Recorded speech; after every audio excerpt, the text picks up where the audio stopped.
నక్కలు తినేస్తున్నాయండి. మరి కోట్లు ఉంటే కుక్కలు తినేస్తున్నాయి, చెరువులు సేవలు తినేస్తున్నాయండి.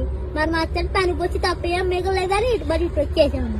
మరి మొన్న మా ఇంట్లో పెళ్లి జరిగితే ఆ పెళ్లికి ఏ కూరలు వేయాలో తెలియ వంకాయ తింటే వంగిపోతున్నారు, బీరకాయ తింటే పిసుకుపోతున్నారు, పొట్టగా తింటే పొట్ట వచ్చేస్తుంది, గొంగ తింటే గోకుంటున్నారు, చికెన్ తింటే చచ్చిపోతున్నారు, మటన్ తింటే మర్రైపోతున్నారు అని చెప్పేసి లాలసారు బడై పప్పు ఏం రాసి కృష్ణాలు పోసి పెట్టాను. మరి తిన్న 2 బాగానే ఉన్నారు, 3 వేలు మాసానికి కట్టుకున్నారండి అయ్యారు. మరి మా ఇంట్లో ఏప్రాలు పోట్లాడుకుంటే నాపురాలు బద్దలైపోతున్నాయండి.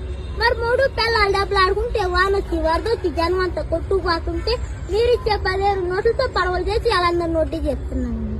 మరి నా తుపాకి ముందు నుంచి కాస్తే వెనక నుంచి వెళ్ళిపోద్దండి సార్ గారు. మరి నా తుపాకి పొద్దున్న 7 లైన్ లో పెడితే సాయంత్రం 11 గంటలకు వెళ్ళిపోద్దండి సార్. మరి మీరు 150 ఎత్తే పోతా కాకినాడ వెళ్ళి కాఫీ తాగి మీ పేరు అక్షరాలు లేకుండా పేపర్లో ఎక్కేస్తామండి.